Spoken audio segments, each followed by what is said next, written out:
Whoops, you accidentally clicked on a Jonic video. Again. What's up my guys, Jonic here, and as you can tell by the intro, or possibly the title if you've read the video, that I'm going to be responding to someone else's video. Now, searching through my YouTube, I came across someone called Munchkin. She's really good. She's good. Her reviews are brilliant. I think they're brilliant anyway. And she is really creative and what she does. I've checked out some of her artwork on like eBay and stuff like that when she, on her eBay video, and it's like, yeah, she's really good. She's really talented, and I have to salute her for that. But I digress. This is where my video comes in, because I came across one video that she made, which was titled "Why Five Nights at Freddy's Isn't Scary." I was intrigued by this, and to be honest, now I know what you guys are gonna say, like how can I argue with her, because sometimes it's gonna be milked. Five Nights at Freddy's 4, Scott's probably milked it all by now. Now, let me get this straight. I'm not making this response to slate her or say anything like you're wrong, your opinions are wrong. All I'm just saying, I'm making this video to express my opinions and how my thoughts go with what she's saying. So what this video is going to be about is I'm going to play a few clips from her video. Hopefully she doesn't mind. I really hope. And if Mad Munchkin, if you're watching this, I really hope you enjoy this. Be warned, I will not use all of her video, but I will use fragments of bits that I feel that need to be addressed, that I feel that I can give my opinion to anyway, not just address to. But with that said, I guess I should move on. So take it away, Maddie. Indie games. We gotta love them, right? This genre, if you can call it that, proves that you don't need a pile of money to make a great video game. After all, simplicity doesn't necessarily mean boring or easy, and complicated, likewise, doesn't always mean epic and involving. That's true, in a way. Because I personally would call indie games their own separate genre of games. Because it shows, personally, it shows that not all games have to have huge budgets or have like huge directions or directors behind them to actually be good games. And it's good, in my opinion, it's good to see those kinds of games where it can be like it can be like something like Cave Story, where it was just the one person working on it over and over until he felt like it was until he felt that it was perfect for him. And look where that got him. He said he didn't make it for fame though, but that's a good thing, because not everyone can be expected for fame and fortune and stuff like that. But it is really good to see how far like one guy could have come from making something like that. But I digress. Indie gaming has seen a rise in the latter half of the 2000s decade, primarily due to new online distribution methods and development tools. Some games originated as indie have become very successful financially, such as Braid, World of Goo, Flow, and of course, Minecraft. The most common thing in indie gaming is that most indie companies go down the pixelated retro look, not just for an aesthetic choice, but also because it's cheaper and quicker than forking out a massive, fully fledged 3D game on a budget. Looks are sacrificed for game mechanics, and this is a good thing. If a game looks amazing, it's still going to be a bad game if the controls are clunky, and sometimes looks have to take a back seat and let the mechanics do the talking. Honestly, I cannot argue with this, because personally, if I was playing a game, I'd rather prefer controls over artwork, because I play a lot of retro games, so in nowadays standards, those graphics are like kind of crap. But then again, it's retro games, so what are you gonna do? But no, I can't argue with that because again, I prefer good controls. But I think it's brilliant if a game decides to look beautiful. if a game decides to look beautiful, like God, I can't name one now. Like Child Delight, like that kind of game looks absolutely stunning. And I think if the artwork is good, that's good. But in my opinion, if the controls are flawed, then I think then that they could be improved in one way or another. But yeah. Yeah, we've gotten to the topic of Five Nights at Freddy's. I've wanted to talk about this game series for a while, and since I don't talk about games much these days, I thought, hey, why not come back to video games talking about Five Nights at Freddy's, you know? What everyone seems to be talking about these days. Though I'm not really sure why. Yeah, what you've probably been hearing about is those like theory videos, talks, or possibly like people slating the game but like possibly milking it, or like people praising it so much, like with the like a special hype train or something like that. This indie game series has taken the world by storm, and it's strange to think the first game was only released in 2014, and yet in a short space of time, this game is everywhere. It's already spawned 2 sequels, with another one rumoured to be on the way, and has a fandom just as intense, if not even more so, than the MLP fandom. From fan art, cosplays, fanfiction, even fan-made games based on this series. The game's popularity is mainly due to it being featured on many popular Let's Play videos on YouTube, the most famous of which probably being Markiplier, with his Let's Play videos of the game receiving more than 10 million views.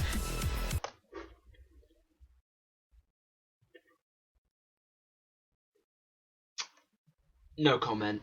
Five Nights at Freddy's is a 2014 indie point-and-click survival horror video game developed by Scott Cawthon. The game centers on the fictional pizza restaurant Freddy Fazbear's Pizza, where the player must act as a night security guard, defending themselves from the malfunctioning animatronic animal characters by tracking their movement through the facility using security cameras. This point-and-click survival horror game's gameplay mechanics and aesthetics really play tricks on your eyes, contributing to a feeling of fear and paranoia. The designs are a little awkward to look at due to the lack of budget, but this actually adds to their creepiness. The puppets look unfinished, and perhaps this is a deliberate thing, and if it is, then this game really is brilliant. Now with this, I believe that it was actually quite deliberate. Because in horror games, you want to get that kind of suspense going and the kind of like feeling that you're not safe wherever you go.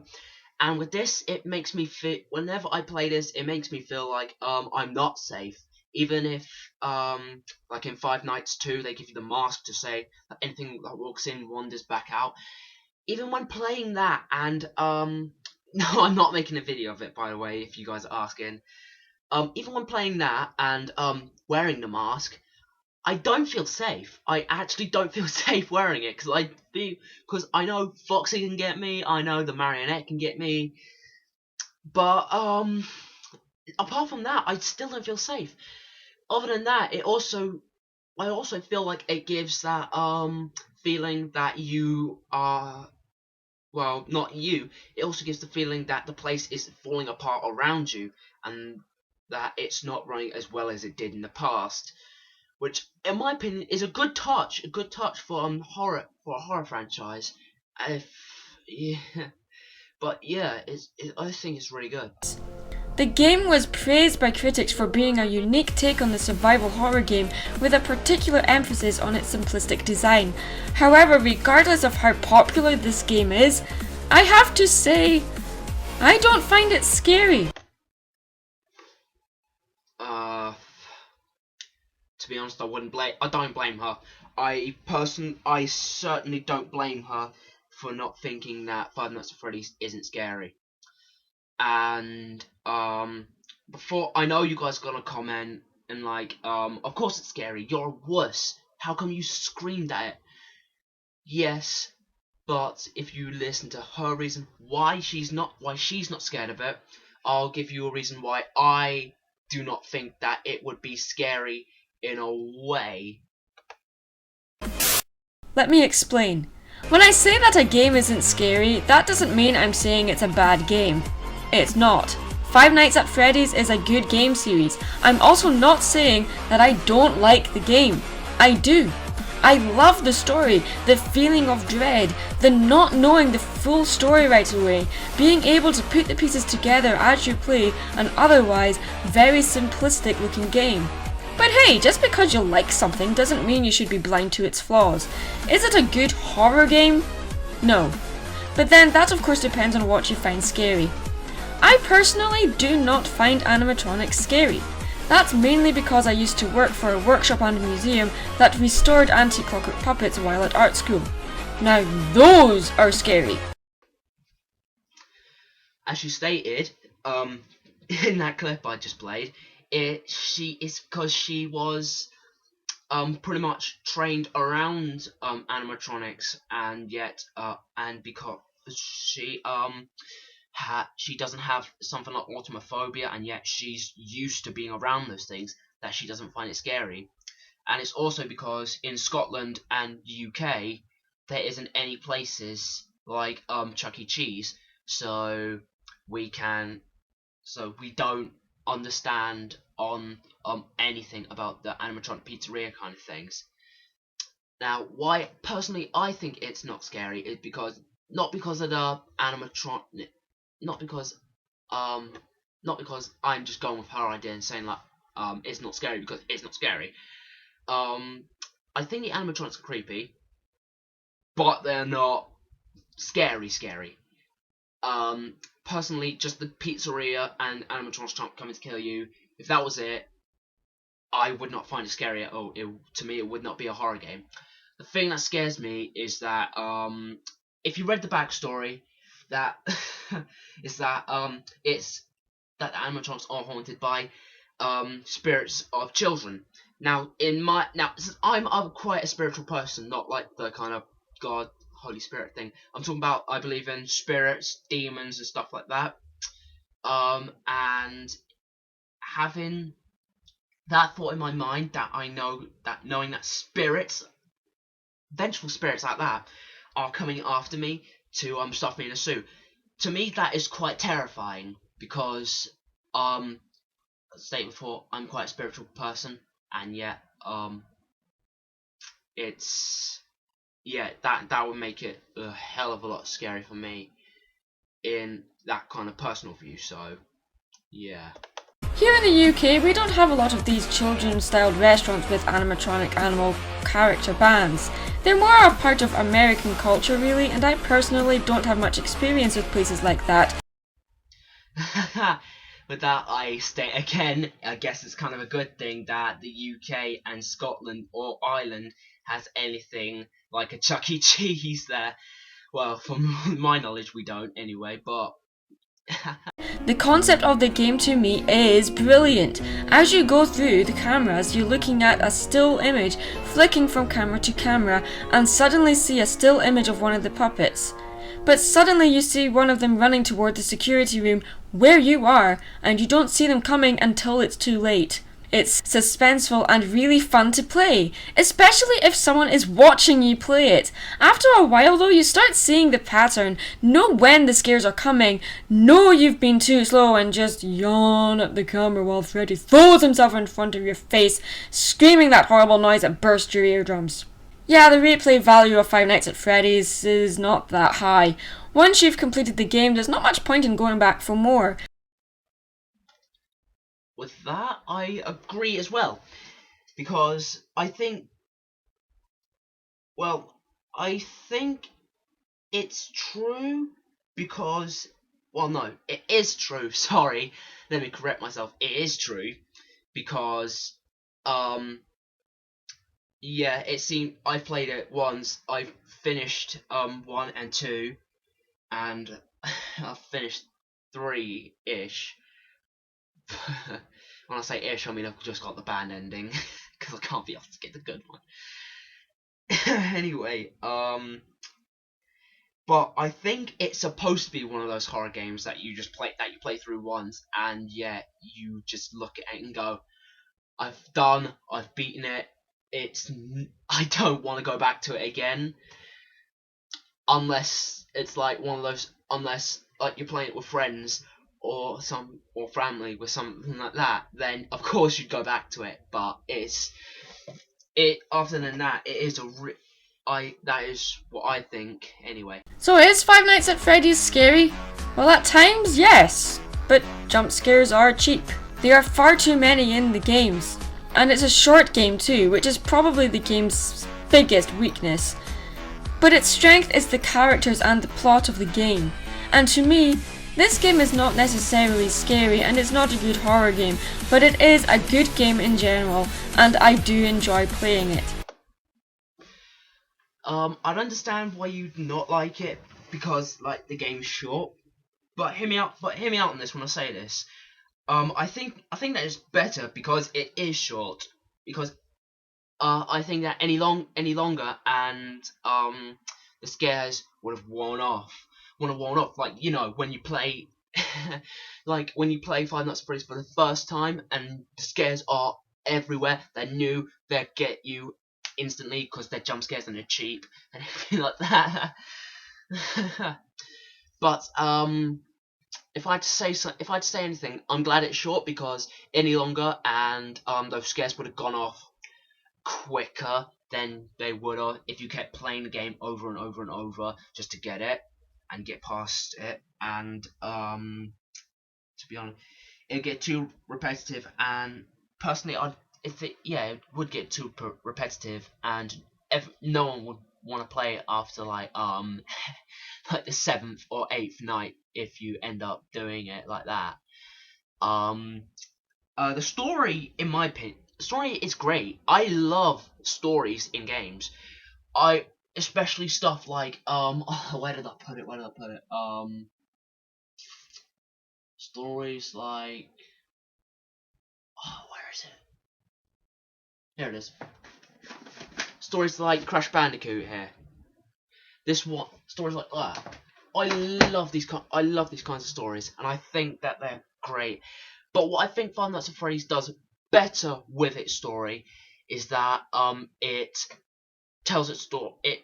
In a way, it tells its story by showing you and hinting at it rather than just telling you up front, like right at the beginning. Because all you know from the beginning is that it's just a pizzeria place that needs you to look up, that just needs you to be a security guard, and then the phone guy just tells you what to do next.